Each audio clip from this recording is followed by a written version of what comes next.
Sí. Como veníamos diciendo, pues estas tres gráficas representan distintos apartados. Ya habíamos hablado de la primera gráfica, es la pirámide progresiva o expansiva. En la siguiente, pues vemos un aumento en la edad de 20 años.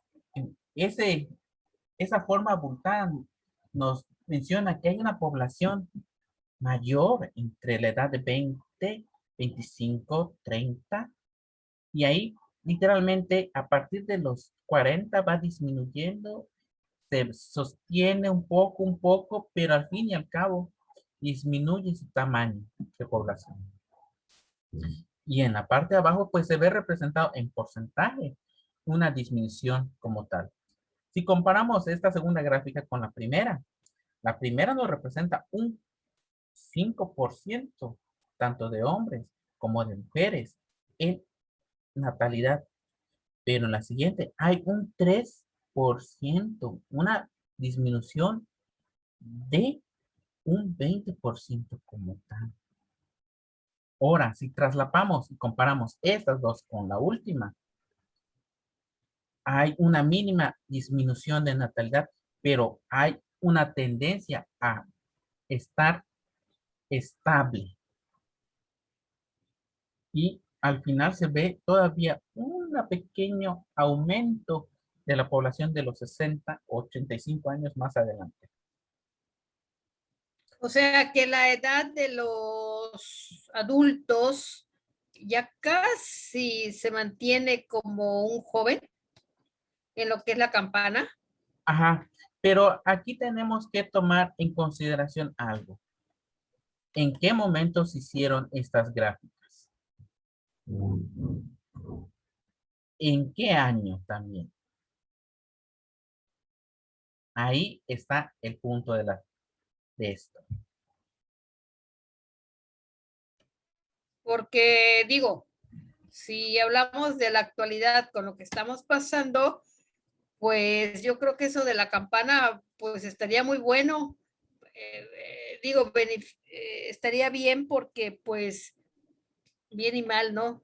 Mal porque pues los jóvenes se van igual que los adultos Sí, y estaría como la campana, ¿no?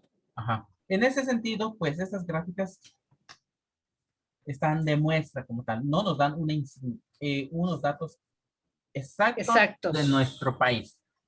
Sí, claro, Es un claro. mero ejemplo de cómo se Es un identifica. ejemplo, sí. Ahora, si traslapamos ahora a la vida real, pero no en nuestro país, en China o en Europa, relativamente estaríamos casi tomando la forma de campana, pero nada más del apartado de los de 40 en adelante, porque si lo traslapamos a esas dos naciones o esos dos continentes, veríamos que su tasa de natalidad estaría disminuyendo. En Europa hay menos natalidad, pero más personas adultas, más personas jóvenes deciden no casarse o tener familia y decidir viajar. Si nos vamos a Ah, China, lo mismo. pues yo creo, perdón maestro, yo creo que en ese punto, tanto en el extranjero como hoy en día en nuestro México, ya los jóvenes, los que están en unión o deciden estar en unión, pues no tienen hijos, o sea, estudian y siguen adelante con su vida. Ya estamos como en el extranjero. Y Sí, si vemos las gráficas, tanto la progresiva como la pirámide campana, eh, es muy poquita lo que varía. ¿Cómo se llama? La gente adulta como falta, casi es igual. sí. En ese sentido estoy de acuerdo con su punto. Ya México está llegando a un punto en el que nos podemos comparar con países como Europa o China, pero también eso nos puede traer grandes problemas a la larga. tanto problemas buenos como nuevas soluciones. Literalmente, el cuerpo laboral estaría disminuido. Habría más gente adulta que jóvenes, disminuyendo la fuerza laboral. Habría más atención en pacientes geriátricos. La, la natalidad se vería disminuida y la población decaería, si lo vemos desde un punto socioeconómico de cada país. En determinado, digo, dependiendo el punto de vista, ¿verdad? Sería bueno y sería malo a la misma vez. Lo mismo que un índice de natalidad, nuevas coberturas de medicina para gente adulta o gente joven se verían. Más adelante vamos a ver estos puntos ya exclusivos. Prosigamos.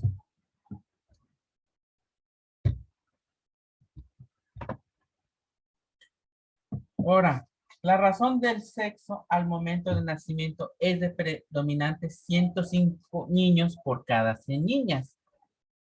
Esto es al revés. Las mujeres tienden a tener una expectativa de vida más larga que el de los hombres. ¿Y por qué será? Factores económicos, factores demográficos, factores culturales, factores de trabajo. La razón de sexo nos dice que es un índice de masculinidad. Este indicador refiere el número de hombres por cada 100 mujeres. Nos menciona también que el conocimiento de esta razón y junto con la edad permite saber qué tipo de infraestructura social requiere una comunidad y con qué recursos humanos cuenta. Ahí está el punto si consideramos las gráficas anteriores en el índice de natalidad. Saber cuántos hombres, cuántas mujeres hay, sobre todo en el índice de natalidad o en la razón del sexo, para determinar características de infraestructura, en el sentido de la atención médica hacia una población infantil. No es lo mismo la atención de un niño que el de un adulto. No es lo mismo ver a un paciente hipertenso de 40, 60, 70 años a un único paciente de entre muchos hipertenso infantil. Este tipo de índices nos determina la infraestructura, no solamente física, sino social. ¿A cuántos niños se debe de atender? Las atenciones que se debe tener tanto en la población femenina como en la masculina, en el sentido infantil.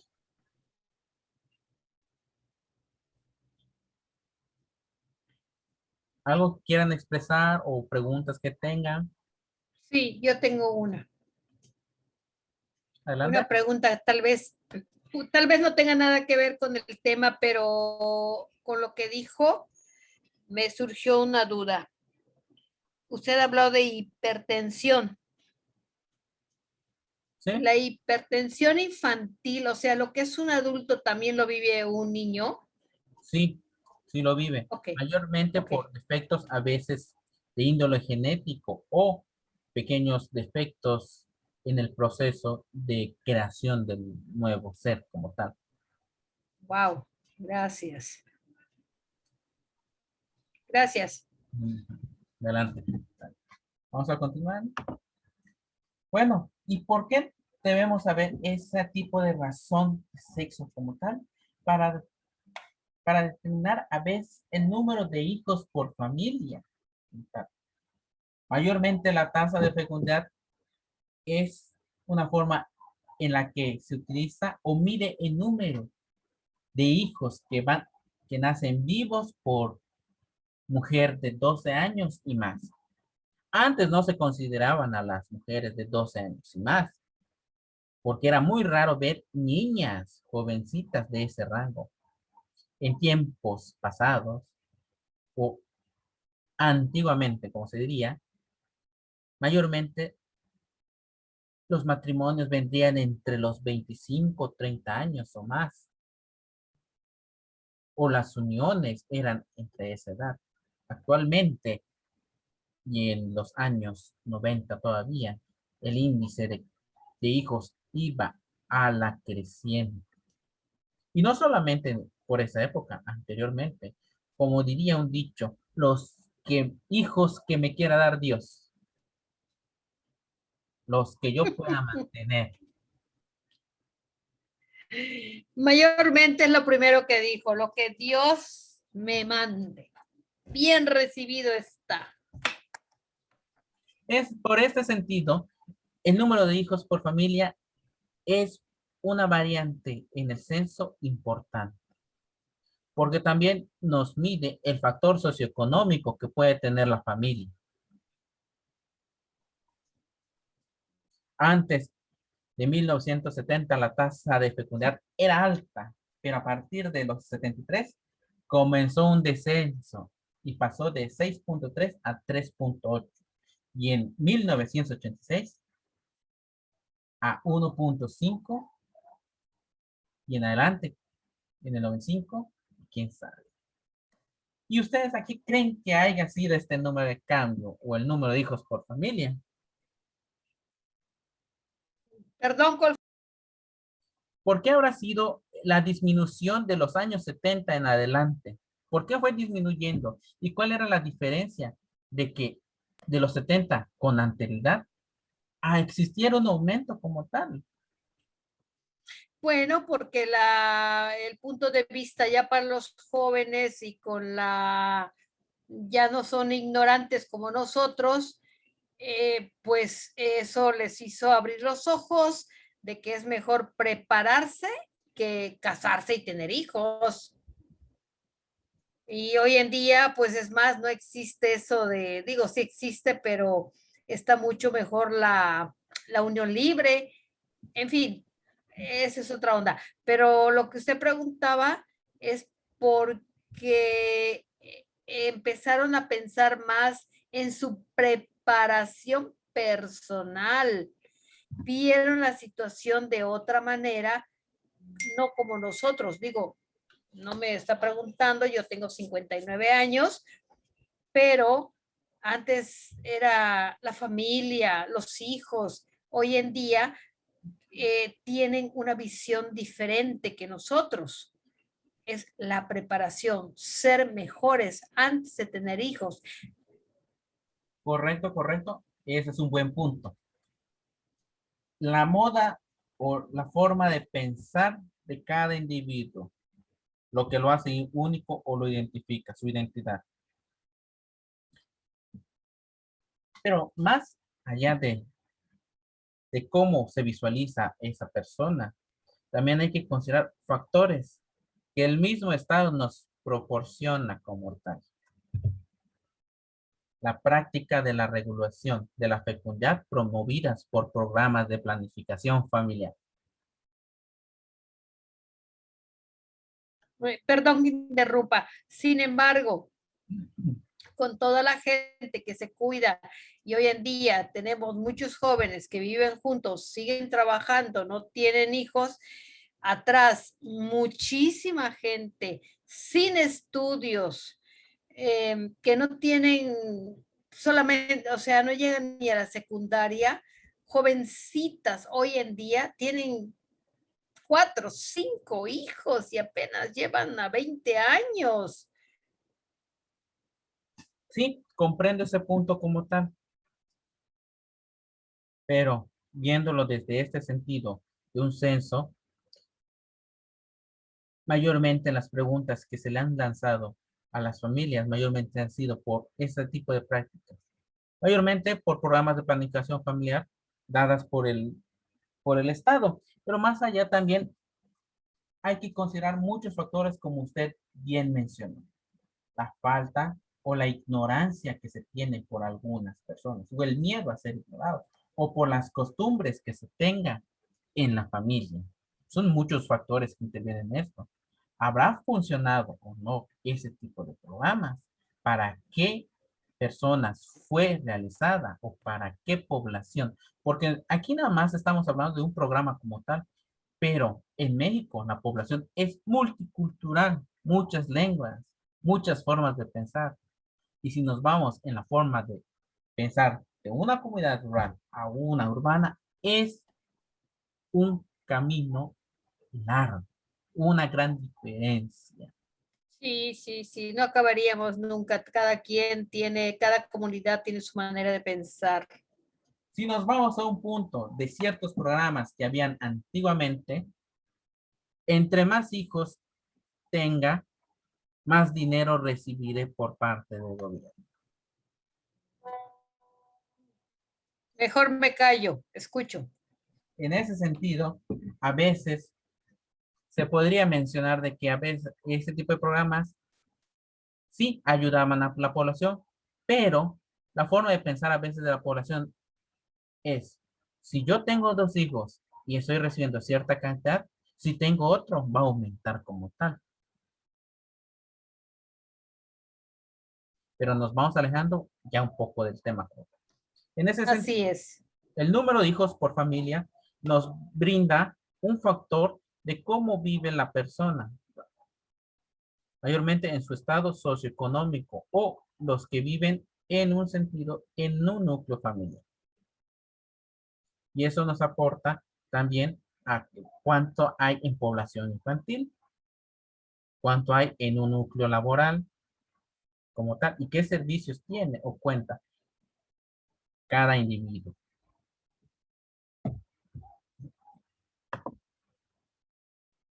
Como lo veníamos mencionando antes, nuestro país es multicultural, muchas culturas, muchas etnias. Se hablan distintos lenguajes, muchos estilos de vida son diferentes entre sí. Los oaxaqueños, los tabasqueños, los veracruzanos, los poblanos, pero dentro de su mismo núcleo existen los chontales, los lacandones, los mayas, los aztecas, los mixtecas, los zapotecos, un sinfín de culturas. Y nada más son culturas originarias de nuestro país. Imagínense la mezcla de culturas. Si hablamos yéndonos por el istmo de Tehuantepec un poco más allá, los afro-mexicanos, la unión también de los japoneses, los españoles, ingleses, franceses.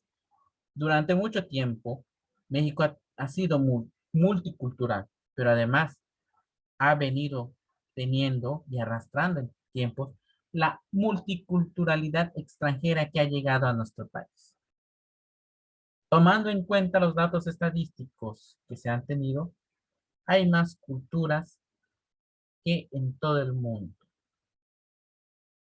Y en ese sentido también vemos relacionando el número de hijos e hijas en una familia a nuevas generaciones que van a aportar o que van a recibir esa cultura de identidad cultural de la familia. En algunas, el número de nuevos individuos en la familia será disminuida, pero en otros será grande. Y esa cultura que tiene esa familia va a irse arraigando de generación en generación y va a seguir en aumento. Hay cifras que reflejan una tendencia simétrica en el comportamiento de la población de los grupos culturales y étnicos, ya que por un lado hay un crecimiento absoluto en el número de hablantes, pero por otro su presencia se diluye con respecto a la población total.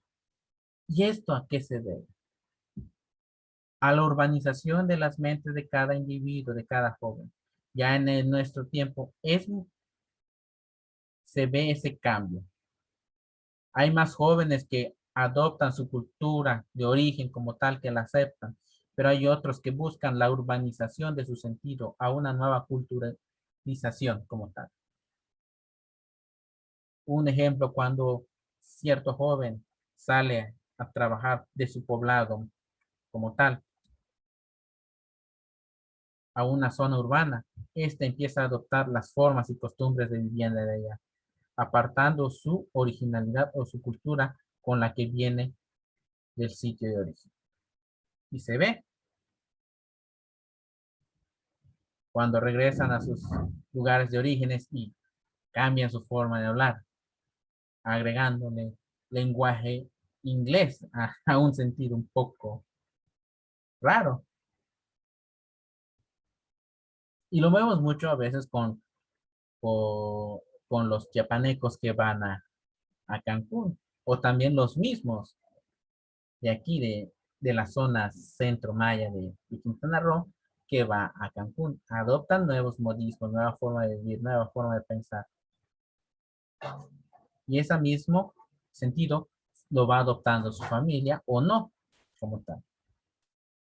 ¿Algo que quieran agregar a este sentido como tal? ¿O una pregunta? No, está bien, ese modismo lo agarramos todos, ¿no? Cuando vamos, por ejemplo, a Estados Unidos, ya nos sentimos gringos cuando regresamos. Si vamos al norte, casi hablamos igual, ¿no? Y Sí, claramente. así es, pero bueno, ninguna pregunta, maestro, gracias. Claro. Y entre ese tipo de modismos o nuevas formas de pensar, también entra la religión. México, a pesar de ser un país multicultural, México tiene religiones. ¿El Estado permite el culto diverso en nuestro país? Sí, en un tiempo lo denigró en la dichosa guerra cristera, que a pesar que nada más era desde un sentido hacia los católicos cristianos, también se fueron por las demás religiones en el país. Mayormente en este sentido, que es una característica que también se mide en los censos poblacionales, se determina cuánta población pertenece a cierta religión común. No solamente el... Perdón que interrumpa. Ajá, Mi duda o pregunta ¿es correcto lo que dice? O sea, ¿cuánta gente hay para cada religión? Pero pues hoy en día, no sé, soy católica o soy cristiana o como le llamen. Y por ejemplo, esa manita que dice Jainis, ¿qué dice? Una manita, ¿no? sí, Ajá. Ahí Benito. la traigo colgada en el cuello o la pongo en la mano. La estrella, ahí la traigo. Y lo usamos sin saber el significado. Eso es lo que realmente porque lo usamos. Ajá, Porque si supiéramos el significado, no lo usaríamos. ¿De mayormente, acuerdo? ¿de acuerdo? Mayormente es un Y, modismo de los jóvenes como tal, pero ajá, nos centramos más a lo específico en un censo poblacional, van directamente con la población y le preguntan, ¿qué tipo de religión cursa usted? Nada más, sin ah, aunar si cree en esa religión o no. no, estoy de acuerdo. Sí, nos preguntan, ¿no? Soy católico, soy esto y soy lo otro. Y sin embargo, estamos todos revueltos. Sí, ¿Por qué? Porque usamos todos esos símbolos ahí como adornos. ajá, pero ya es más un modismo en el cual, por ser la moda, lo utilizan los jóvenes.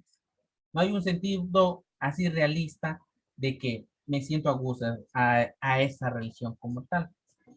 Ah, El por hombre supuesto, claro. está en su derecho de creer en algo y esa creencia pues lo va a tener que estudiar. Hay otros que nada más por el sentido o en la forma en la que esa religión trabaja, según. Como humanos tenemos esa virtud de necesitar de creer en algo, ya sea en un ser todopoderoso o no creer, o creer en algo bastante científico desde un punto de vista. Ahora, regresando al tema como tal, en sí, el sentido del tipo de religión, nada más lo determina qué población profesa tal religión. Es un indicador sociodemográfico. más normal, que nada más nos ayuda a terminar es la estructura dinámica de la creencia de nuestra población. Es punto final sobre esto en sí. Porque es lo único que quiere determinar el Estado como tal. No, no se va más allá de porque lo pusa y nada. Nada más es un factor sociodemográfico, un punto. Y sí, y estoy correcto como lo menciona su compañera.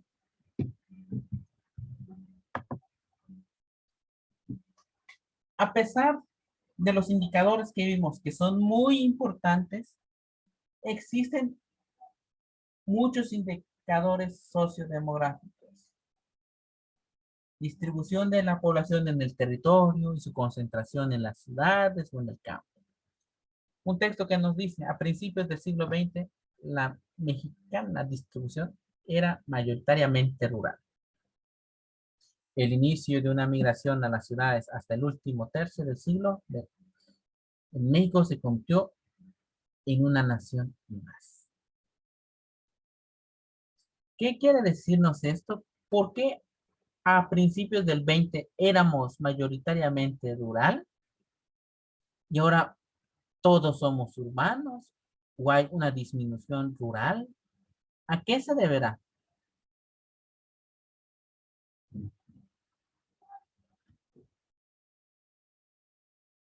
Díganme, ¿alguien sabe?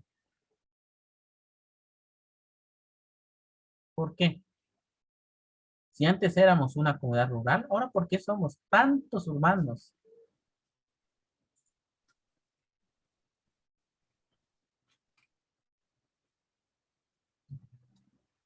¿Alguien ahí?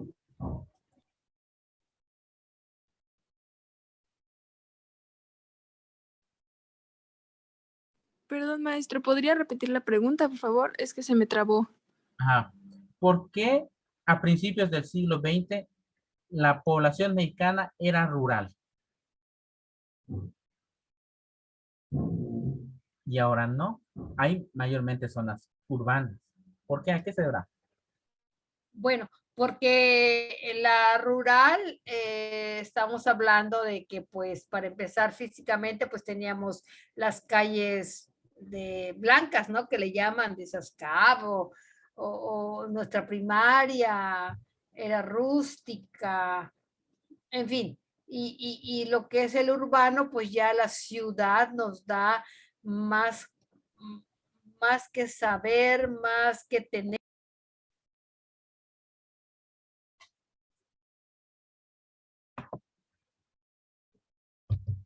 ¿Alguien más?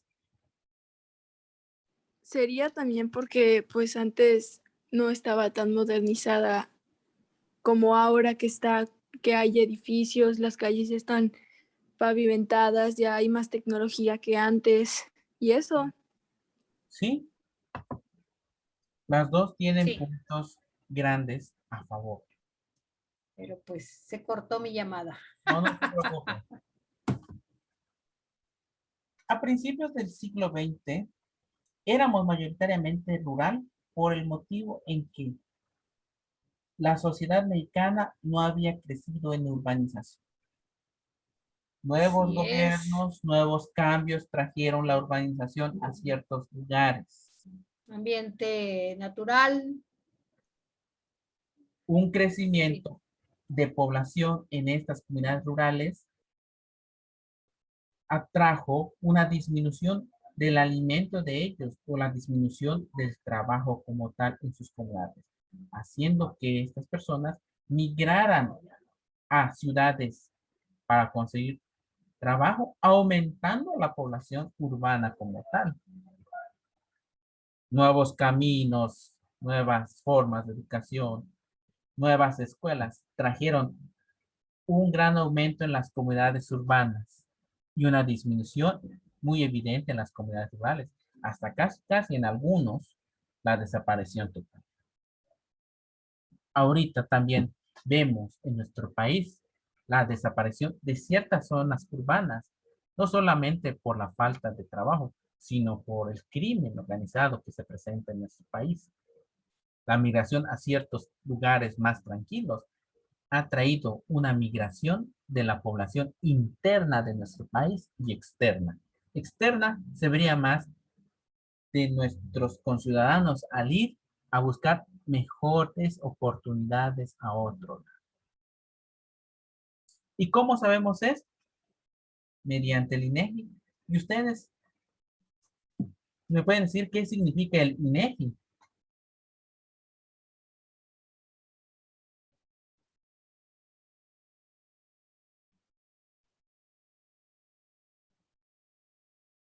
Nadie. Bueno, el INEGI es el instituto. Perdón, ¿qué fue lo que comentó? ¿Qué era el INEGI? ¿Qué era el INEGI? A ver. Instituto de qué? Ay, Dios de mi vida. Es el Me, instituto. me ganó la ignorancia. Perdón, maestro. Es el Escucho. Instituto Nacional de Estadística y Geografía, que es el encargado de hacer el censo poblacional en nuestro país. Es un organismo apartado del gobierno en el cual hace el censo en determinado tiempo y así actualiza los datos estadísticos de cada punto importante, lo cual O es sea, relevante para el Estado para determinar nuevos programas, para determinar un porcentaje a ciertos rubros en materia de salud, educación, infraestructura, pavimentación, obras públicas. De este punto, el INEGI ayuda mucho al gobierno a establecer nuevas formas o rúbricas para apoyar a la población de nuestro país. realiza los censos nacionales de población y vivienda, los económicos, así como los censos agrícolas y ejidales. Ok, muchas gracias. Me Ah, dormí, me ah. ganó mi ignorancia, se me olvidó. Al igual, nada más, y el INEGI no solamente está apartado para, específico para zonas urbanas, sino para zonas rurales como tal, porque también necesitamos saber cuánta Sí, población rural tenemos. anda por todos lados. Sí, determina también el factor ganadero, agrícola y laboral en nuestro país y Sí, es también la cierto. culturalización que tiene el país como tal. Es de gran importancia el INEGI porque eso nos ayuda a establecer nuevas políticas públicas en nuestro territorio a beneficio de la población mexicana. Así es, así es. Y entre los más rúbricos también entra el alfabetismo que mide el INEGI y, o el analfabetismo igual. El alfabetismo, como bien nos dice, que es la capacidad de un individuo para decodificar y sobre todo comprender lo que lee y escribe. Pero una cosa es alfabetismo, otra cosa es alfabetización, que nada más la alfabetización es decodificación de las letras. ¿Y cuál es la diferencia de este y el otro? El segundo nada más nos determina a leer, es todo. Pero el alfabetismo nos ayuda no solo a leer, sino a comprender y escribir, sobre todo comprender lo que estamos leyendo. Y al comprender, nosotros mismos nos damos nuestras propias ideas, tomamos nuestras propias resoluciones. Literalmente, dejamos esa ignorancia atrás como tal. Forma parte del llamado Índice de Desarrollo Humano, creada por el Programa de las Naciones Unidas para el Desarrollo. De igual manera, los indicadores también de la salud brindan información precisa a la estructura dinámica de la población. Pero el alfabetismo es un punto importante. Nos ayuda a leer, escribir y sobre todo a comprender todo. No solamente vamos a estar leyendo lo que dice y a decir, lo que dice es verdad, pero como ser humano debemos ser capaces de comprender lo que está diciendo ahí. de determinar nuestras propias dudas y dar nuestras propias opiniones. No estar encerrado o encojonado a lo que a veces diga un documento. Sabemos que nuestra Constitución nos delimita y nos da beneficios como mexicanos tenemos ese derecho a discernir en algunas cosas, pero el alfabetismo nos ayuda más a entender todo lo que existe en nuestro país, a comprender documentos, a ser un individuo más que puede dialogar y llevar una conversación con otros. ¿Alguna pregunta o duda por acá? ¿O algo que quieran expresar? No, maestro, todo bien.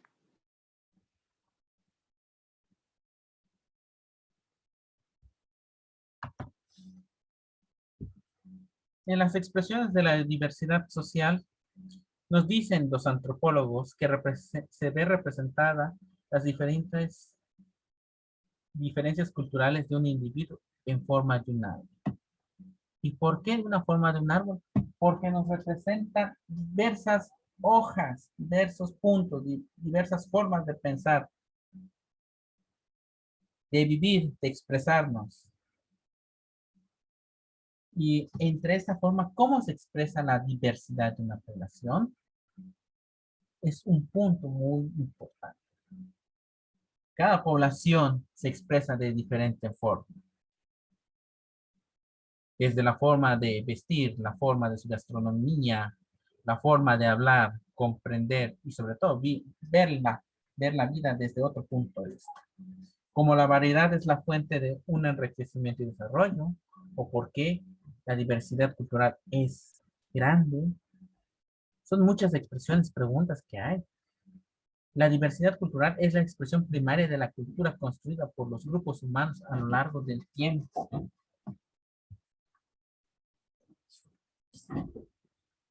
No solamente la diversidad o esas expresiones culturales o sociales se crearon de una noche a la mañana. Fueron naciendo desde una raíz, como la cultura azteca, la tolteca, etc.